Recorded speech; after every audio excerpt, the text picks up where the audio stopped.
अभिषेक झा साहब, आखिरकार ऐसा क्यों है? ओवैसी साहब भी ये कह रहे हैं बी टीम कह के कब तक अपने अपने हिस्से अपनी जिम्मेदारियों से बचिएगा। उनको बी टीम कह के उनकी भागीदारी तो बता देते हैं, लेकिन वो कह रहे हैं सबका हक है चुनाव लड़ना, हम भी चुनाव लड़ रहे हैं, हमें क्यों बताया जाता है बी टीम?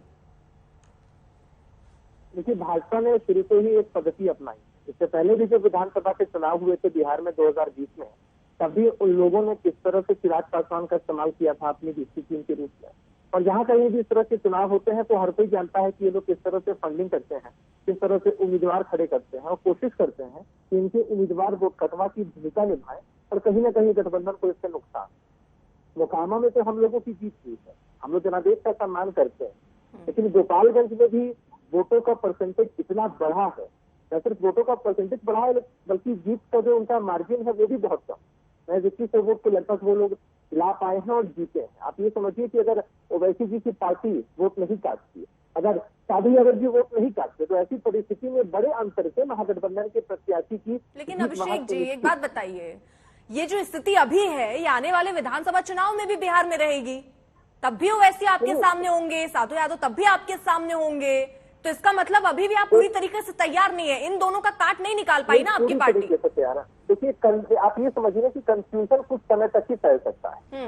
निश्चित रूप से इस बार वो लोग कामयाब हो गए, वो कटवा की भूमिका निभाई, लेकिन जब व्यापक चुनाव होगा, चाहे वो लोकसभा का चुनाव हो या फिर विधानसभा का चुनाव, उसमें हमारा गठबंधन इस बात को कन्विंस करने में बिहार की जनता को सफल होगा कि भाजपा की बी टीम का समर्थन नहीं करना है, भाजपा की बी टीम को वोट देकर बर्बाद नहीं करना है, क्योंकि कहीं ना कहीं जीतेंगे तो महागठबंधन के ही प्रत्याशी। तो जीत का अंतर कैसे बढ़ सके या फिर जीत सुनिश्चित कैसे हो सके, यह काम बिहार के मतदाता मालिकों का है। और इस बात को महागठबंधन के सभी वरिष्ठ नेता हम लोग बिहार में कैंपेन करके इस बात को साबित करेंगे। ये जो घटना घटी है वो उदाहरण स्वरूप है। यानी इससे आप सबक लेंगे अगले आने वाले चुनाव में, ठीक है।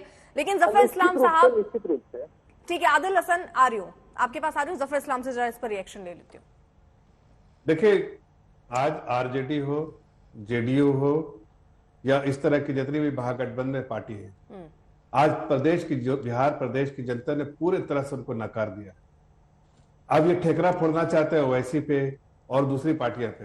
हकीकत तो है कि हर डेमोक्रेसी में हर पार्टियों को लड़ने का अधिकार है और हर पार्टी लड़ रही है। आरजेडी बैठा दे कैंडिडेट, अगर उसको इतनी तकलीफ है तो ओवैसी को लड़ने दे, आरजेडी बैठा दे, मुस्लिम समाज का वोट ना ले, छोड़ दे मुस्लिम समाज का वोट। क्या हमें एक मुस्लिम समाज का वोट नहीं चाहिए, ओवैसी को पड़ जाएगा?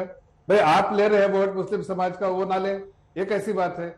उनको भी पूरा अधिकार है। लेकिन हकीकत तो यह है कि सबसे बड़ी बात है कि आज ये जो बार बार जो कह रहे थे कि बिहार में हम दोनों सीटें जीतेंगे, आज बिहार की जनता को मैं नमस्ते करता हूं, बिहार की जनता का धन्यवाद करता हूं, बिहार की जनता को दिल से मुबारकबाद देता हूं कि उन्होंने दिखा दिया कि जो पूरे देश में जिस तरह की लहर है वैसे बिहार में भी है। आज देखिए, चाहे उड़ीसा हो, चाहे हरियाणा हो, चाहे और कोई प्रदेश हो, हर जगह भारतीय जनता पार्टी का परचम लहरा रहा है। और पूरे देश में इस बात को, जो आज के रिजल्ट ने, बाईपोल के रिजल्ट ने इस बात को तस्दीक किया है, इस बात को दिखाया है कि भारतीय जनता पार्टी की सरकार हर जगह बनेगी।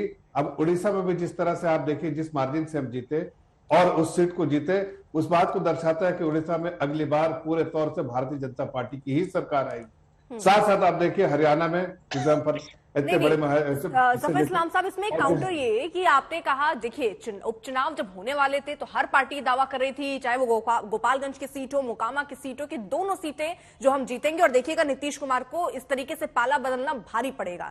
लेकिन फिलहाल स्थिति तो वैसी की वैसी है। गोपालगंज में आपने जीत दर्ज की, अगर ऐसी ही स्थितियां और परिस्थितियां बदल रही होती तो मोकामा में भी आपके फेवर में चीजें होती। सिर्फ मार्जिन कम हो जाने से बात बन जाएगी क्या?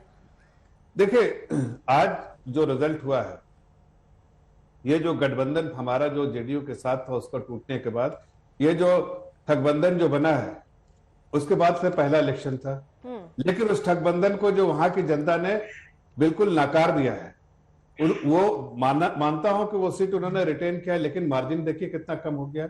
और अगली बार जब इलेक्शन होगा तो वहां की जनता इस बात को समझेगी कि जिस तरह से गोपालगंज में भारतीय जनता पार्टी के प्रत्याशी ने जीत हासिल की है, उसी तरह से वहां भी जीत हासिल करेगी। और ये भी नहीं, बिहार की जनता देख रही है कि हर जगह, चाहे हरियाणा हो, चाहे उड़ीसा हो, चाहे उत्तर प्रदेश हो, हर जगह भारतीय जनता पार्टी का कैंडिडेट जीता है।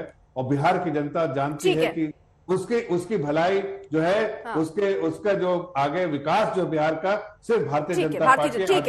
ठीक है, आदिल हसन भी कुछ कहना चाह रहे थे। आदिल हसन, जल्दी से आप अपनी बात कंप्लीट कीजिए।